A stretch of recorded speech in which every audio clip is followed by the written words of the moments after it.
Well, guys, we're at the CCA workbench, and we're going to talk with Dave about rigs and techniques for kayak fishing tonight. So, Dave, you have got a lot of stuff here. Yeah, I called up my brother, and he bass fishes in a kayak constantly, and actually goes off into the bay up there in Niceville. So he had a lot of tips for me. The first thing he said was less is more. Just bring 2 rods at the max. Maybe 3, but you probably don't want to bring more than that because you have a chance of getting tipped over. So the less stuff that you have, the less stuff you can lose. He said. That's a good. And just bring them already rigged up with your favorite 2 or 3 things that you are going to be wanting to throw. Okay. And next, he says that longer rods work better. These these HMG rods here. These are 7-foot long, 30, 24-ton graphite.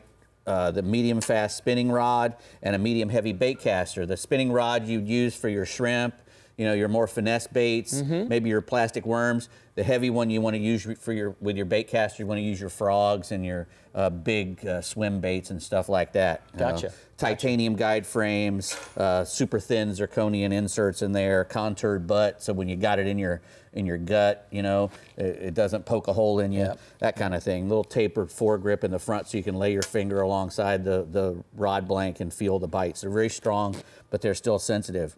HMGs. Yeah, and he said since you can get into some fairly gnarly places, which is the whole key, there's gonna be a lot of cover. So you want to use some Pro-Spec chrome braid, 30-pound minimum. Because you're going to be throwing in lily pads, logs, around mangrove trees. roots. Exactly. You're gonna be up in that nasty stuff, so you might as well be able to pull them out of it if they get up in there. The theme I'm hearing here is tackle up a little bit. Yeah. Because you can get to places that other people may not get to, catching bigger fish than what other people may not catch. And the fish will be getting into those same areas as well. Okay. So that 30 to 60 pound braid is what you want to get, and that's 8 carrier braid. So even if it's heavy, 30, 60 pounds, it's still soft and will still cast. Expect a nice 40 pound leader.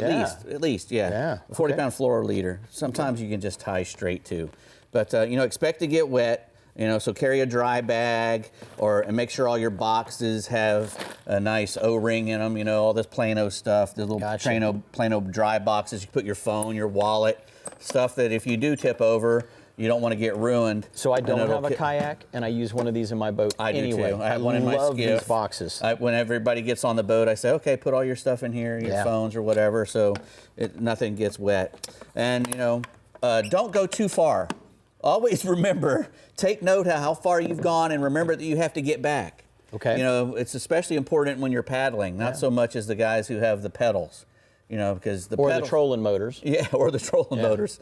If you're going to be paddling, and make sure you know which way the wind's blowing, and have some way to hold your position.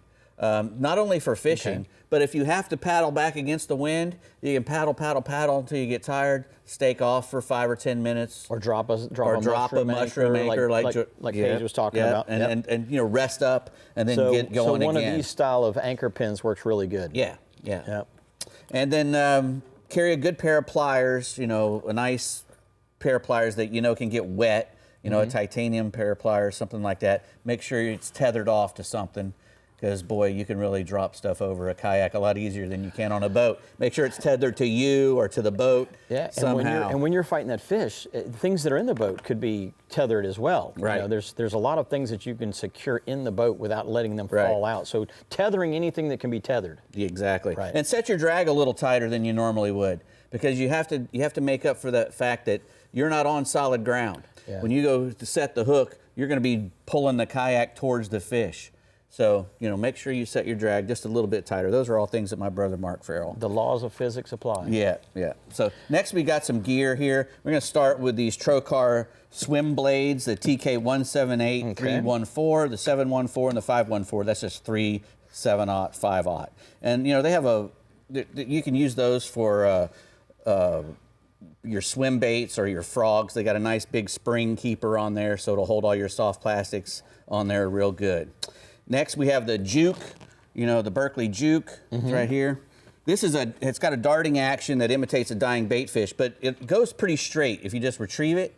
So this is, it's not swimming all over the place. It goes in a straight line. So this would be a good thing if you're moving from one spot to the other.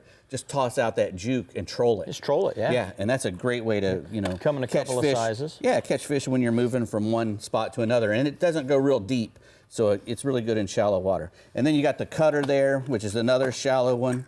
Rolls side to side, real good. And the manic shrimp, we have that spinning right out there. If you want to put, if you're throwing a popping cork, or you want to rig that on a jig head, just the same thing you do with a live shrimp. These are surprisingly effective on wary fish. Yeah. It's a lot of guys are catching snook around jetties that you primarily use live bait, and they're catching them on these artificials. So they definitely work. That's crazy. Yeah, and make sure you have a good collapsible net. Oh, there goes a rod. Grab it. Got it. So yeah, make sure you have a good collapsible net, something that you can store easily.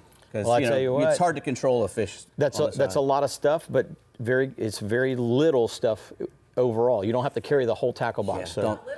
A lot to think about, plus the physical fatigue, mad respect for kayak anglers. It's kind of like doing one of these. Yeah. Did I get it? Paddle upwind or up current There's a before lot you going get tired. on.